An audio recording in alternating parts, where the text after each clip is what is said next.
Et bonjour les amis turfistes, c'est Simon, j'espère que vous allez bien, que vous êtes bien installés, vous avez de quoi noter les tuyaux pour le GNT ce mercredi, une très belle course à Toulouse, mais également que vous avez de quoi mettre le petit pouce sur cette vidéo, merci à ceux qui le mettent tous les jours, vous êtes les meilleurs. Alors un GNT qui est un peu creux, vous le voyez, avec seulement 14 partants, c'est dommage. Bon, l'avantage c'est qu'il n'y aura qu'un poteau de rendement de distance, avec vous le voyez, avec le petit plus 25 mètres là tout à droite. Le 12, le 13 et le 14, donc, qui rendent 25 mètres aux 11 autres partants. Bon, eh bien écoutez, parmi ces chevaux-là, beaucoup de possibilités pour les places. Oui, vous le voyez peut-être, vous le détectez peut-être dans les cotes. Hein. Personne n'est vraiment abandonné, ne sera probablement abandonné à la cote. Et oui, ils sont très nombreux pour les places.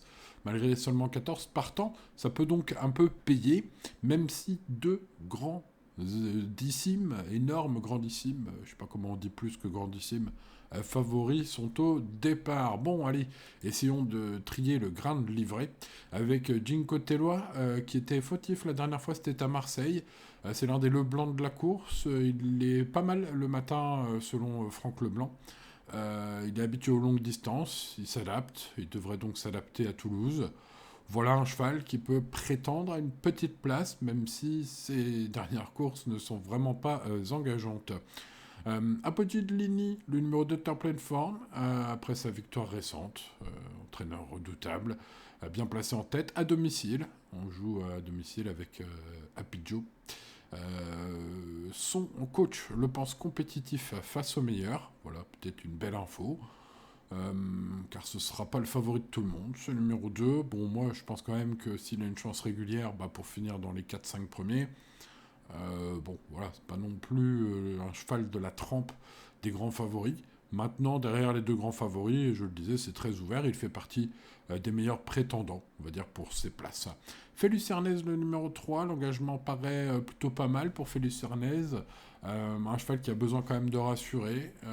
Bon, c'est vrai qu'elle a couru quand même des lots. Ouais, il y a un peu de tout dans ce cas-là.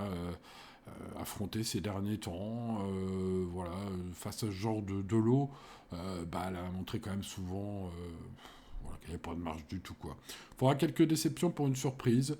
On va dire les petites places envisageables pour ce numéro 3 si vous cherchez vraiment à spéculer.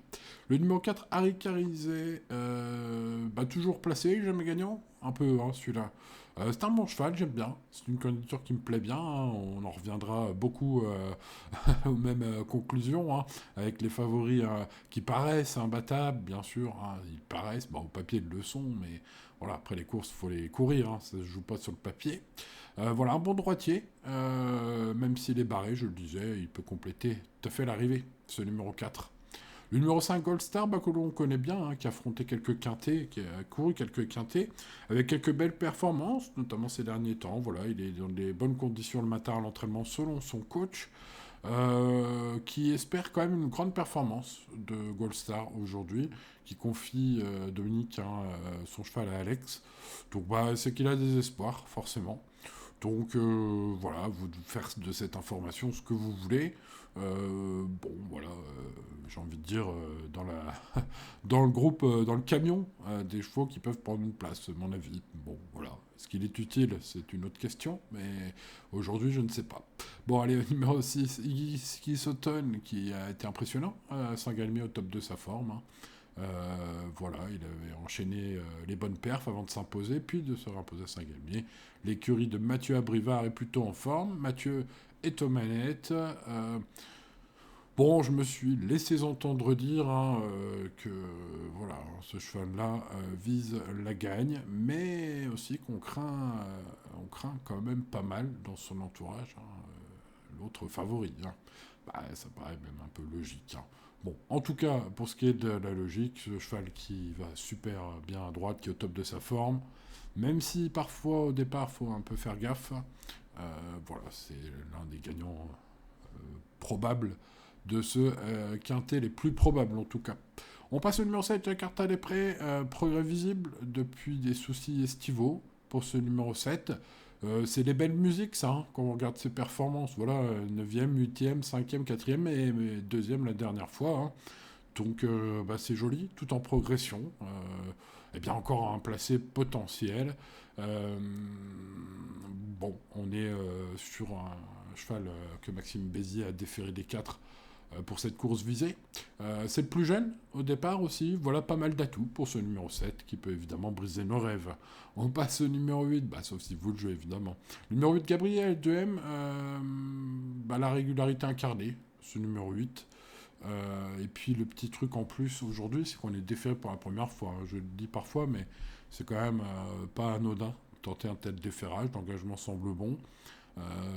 Voilà, un cheval encore frais. Très bel outsider, ce numéro 8. J'aime bien. On passe au numéro 9, Invictus Madiba, régulier, impressionnant, dernièrement. Bien placé en tête, tout est réuni pour une bonne performance. Pour ce numéro 9, j'ai cru comprendre que M. Michardière, son entraîneur, était très chaud. Voilà. Alexis Collet, j'aime beaucoup à la drive. Voilà, Futur Espoir, vous savez, les futurs drivers réputés en France et à Vincennes, j'en ai quand même repéré pas mal depuis ces 12 dernières années, notamment sur cette chaîne. J'ai quand même parlé il y a longtemps de Benjamin Rochard ou d'autres. Et d'autres aussi un peu moins bons. Mais voilà, je pense que le prochain Benjamin Rochard, c'est peut-être Monsieur Colette. Allez savoir. Bon, en tout cas, aujourd'hui, avec ce numéro 9, pour revenir au quintet de ce mercredi, je pense qu'il a une belle chance de briller dans un quintet encore. Et voilà, tout simplement, allez, let's go. Allez, on passe au numéro 10, Héros d'Armes. Tout à fait possible. Celui-là pourrait briser nos rêves aussi. Je vois pas pour le podium, Héros d'Armes. Il m'a trop déçu. Faut vraiment que ça se passe super bien. Mais par contre, si vraiment tout se passe bien, c'est vrai que de temps en temps, il a un beau petit coup de rate. Pour finir, notamment. Bon, on se dit, il faudra le bon parcours. Est-ce qu'il faut le garder en confiance Ouais, bof. Le 11, Have7, course visée pour ce cheval qui est solide lorsqu'il est bien. Il a parfois des performances superbes. L'engagement est top, c'est pour ça qu'on l'a préparé spécialement dans l'écurie Bazir pour aujourd'hui. Il a déjà brillé moult fois pour des courses visées déférées des 4 comme il est aujourd'hui. Au plafond des gains donc, du premier poteau, c'est le plus riche donc des chevaux qui ne rentrent pas à la distance, c'est le numéro 11. A tout pour plaire, sauf qu'il y a peut-être meilleur que lui aujourd'hui. Le 12, Y de Ceylan. Bon, en 25 mètres, mais c'est top, c'est un super cheval. Alors, est-ce qu'il peut jouer les 2 premières places? Je vois vraiment 3e, celui-là. David Thomas en manette, s'il répète son ultime sortie. Ce numéro 12, quand même, face à Solo, il a des titres, c'est l'un des 6 ans de la course. Vous voyez, normalement, dans cette course, ce sera les plus jeunes, probablement, qui vont se tailler la part du lion. Je pense surtout aux 6 ans. C'est vrai que la présence de Jakarta Després inquiète un peu, mais bon, voilà, c'est comme ça. Donc Y de Ceylan, en résumé, on garde, voilà. Le 13, Ibiki Dwell. Je parlais des gagnants potentiels. Le grand favori est déclassé. Alors certes, il rend 25 mètres, mais à Toulouse, la piste est grande, elle est large, une grande ligne droite. Il y a une grande ligne droite aussi en face. Donc il y a de quoi faire pour revenir normalement sur cette longue distance. Voilà, il était, sachez-le, préparé avec soin pour cette course, selon son coach Franck Leblanc, qui espère gagner ici. Il pense que même au second échelon, il est quand même... c'est un peu le cheval de la course, dit-il, à peine à demi-mot. Donc pour moi, ce numéro 13, c'est le cheval de la course. Voilà, je n'ai pas peur spécialement. Après, ce sera une question de déroulement, parce que Iggy Soton n'est pas le premier venu, c'est vrai. Mais bon, si Bicky Dwell a le bon parcours pour revenir, je pense qu'il va le doubler pour finir. C'est mon avis. En tout cas, il peut faire un bout au début de course pour revenir. Il a tout pour plaire normalement, et Bicky Dwell, même si évidemment, avec les chevaux, faut les courir, les courses. Le 14, Fakir Mérité. Alors j'ai une petite info pour vous. Le 1er décembre prochain, Fakir Mérité a une course visée. Donc alors il est déféré quand même, mais Franck Marty, son coach, avoue sur Equidia, dans son interview d'avant-course à Equidia, qu'il a une autre course encore mieux, apparemment, le 1er décembre. Donc cette course a pour but de le maintenir en forme. Alors attention, parce que c'est peut-être un peu du bluff aussi. En tout cas, c'est ce qu'il a dit. Mais il n'est pas dénué de qualité. Puis l'engagement est quand même top. Et puis il est quand même déféré. Donc, que Que faire avec ce numéro 14? Bah dites-moi, si vous avez un avis plus éclairé que le mien encore, je prends.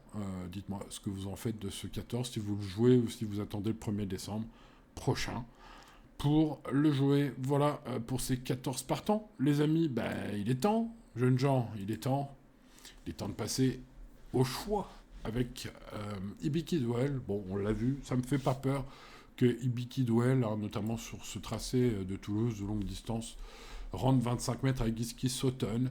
Voilà là les deux immenses favoris de la course. Ils sont à 2 contre 1 tous les deux et tous les autres sont à 15 contre 1, quoi, en gros, si on veut un peu simplifier. Donc voilà, Hibiki Duel, je préfère quand même, malgré la distance, Giski Sauton, qui bien sûr a tous les paramètres aussi pour lui. Hein, il ne faut pas se leurrer, c'est un bon cheval. La lutte, ça pourrait faire un joli duel, en tout cas. Bon, alors derrière, vous l'avez compris, c'est plus ouvert pour les places, beaucoup plus ouvert même. F7 en mode course a parfois impressionné, tentons-le.